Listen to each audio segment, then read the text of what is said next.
My name is James and I paint minis. This is Spoon 37 Minis.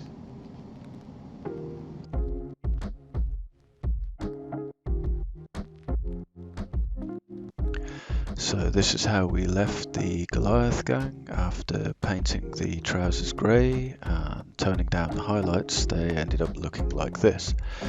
Now I'm going to take a further highlight colour, the old elf grey colour from the old Games Workshop range, and I'm going to do a peak highlight on some of the creases and other parts that are sticking out.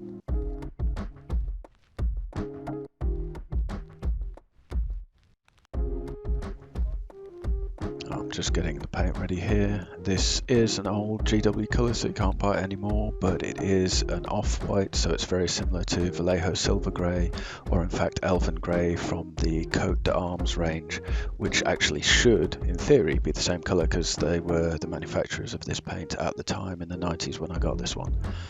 So you should still be able to get hold of a version of it. Any off-white should do that. Now the idea is, having painted this before and toned down the highlights, some areas now slightly lack contrast to the way they were before, so I just want to bring a little bit of that back without going over the top.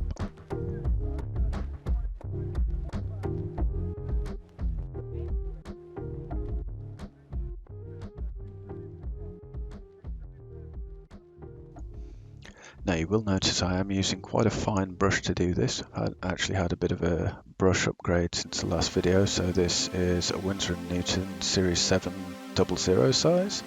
I haven't got used to these brushes. I realise I probably could have got away with a much larger size of brush because they all produce a fine tip, so I probably should have been doing this with like a size 1 or size 2 brush. You will actually see after a bit, this one's so thin it actually has a bit of paint that dries on the tip of the brush, and I actually have to pull it off with my fingers because it's just drying out a little bit too quickly.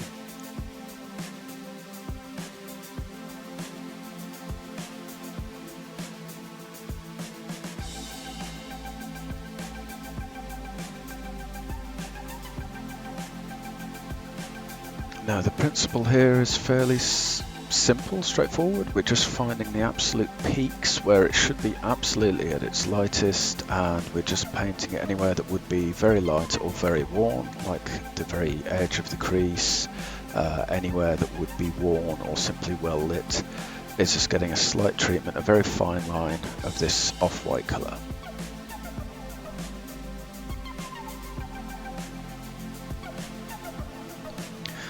Because we're being so selective with this, it really doesn't take very long to do. You just have to be careful to paint on the absolute peak of, say, a crease rather than letting the brush fall into the natural valley.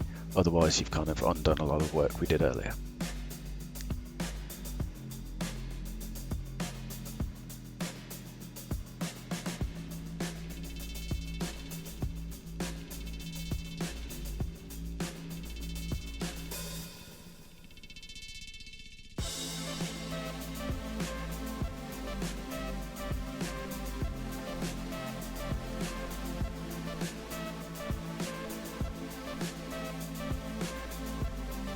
I'm hoping that you can already see it's starting to make quite a difference. Oh, there I am, just removing the dried bit of paint from the tip of the brush. It's actually been visible for a little while now, but that should help. But I'm hoping you can see that this is improving the contrast, even just whilst it's on camera. It's not perhaps the best camera work ever, but it is viewable in full high def, so I think you'll see what I'm doing here is actually improving the contrast without ruining all the work we did before.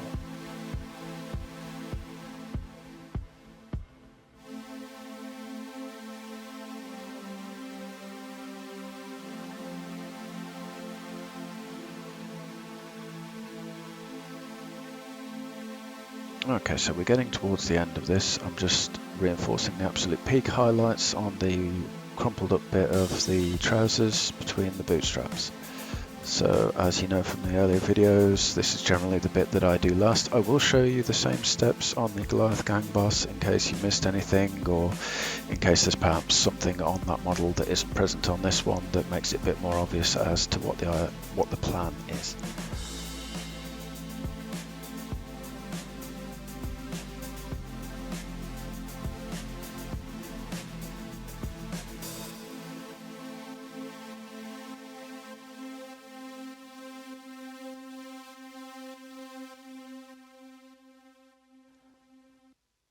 That's pretty much it for this one. Just the last couple of brush strokes and that's done.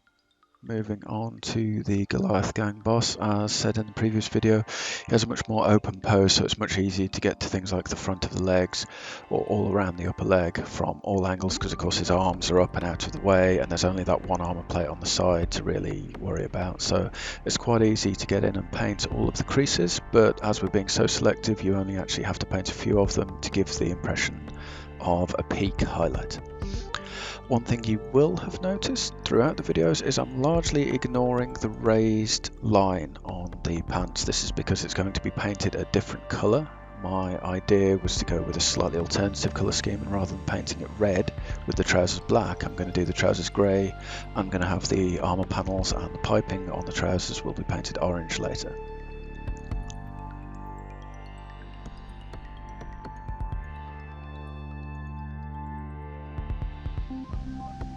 Now I really felt that these areas, the raised areas on the front leg, really lacked something having done the blending, so I really wanted to get some peak highlights on these areas because it's really showy. It's a part of the model that you tend to just look at because of course the one leg is forward and you tend to notice that a bit more than the other one.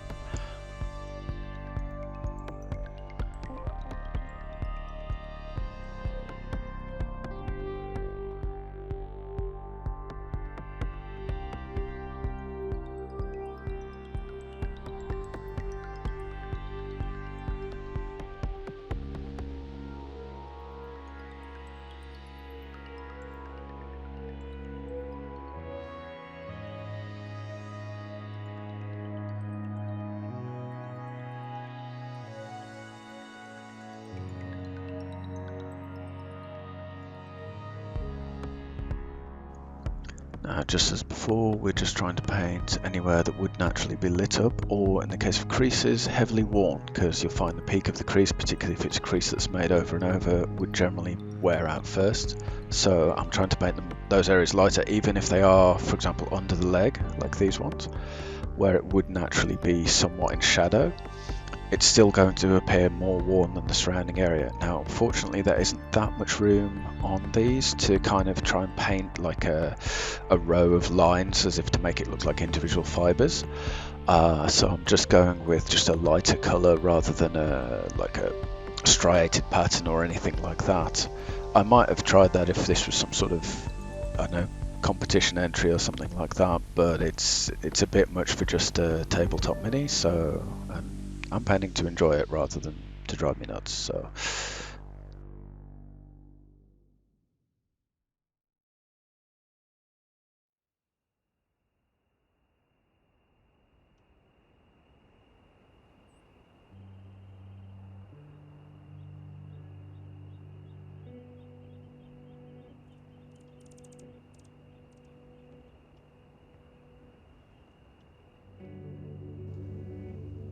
Now we're getting towards the end of it again, just painting the bits between the bootstraps with just a very thin line on the very peak of what would be highlighted before.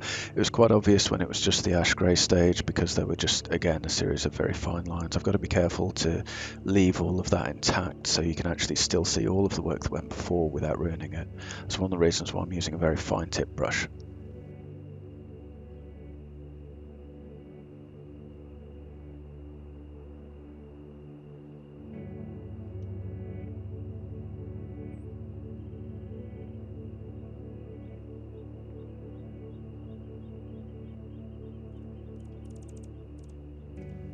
Right, that seems to be it for the Goliath Gang boss, and here's some still pictures of how they look now, which I think you'll agree it is starting to look like very worn but still highlighted and shaded cloth.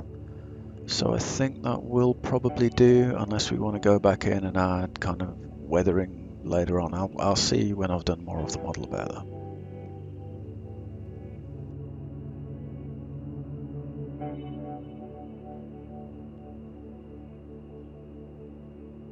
Right, if you watched this far, first of all, thank you for watching. Thank you very much. I really appreciate it. If you liked it, please hit like, hit subscribe, hit the little bell-shaped icon so you can get notifications about future videos. I hope they will be coming out soon.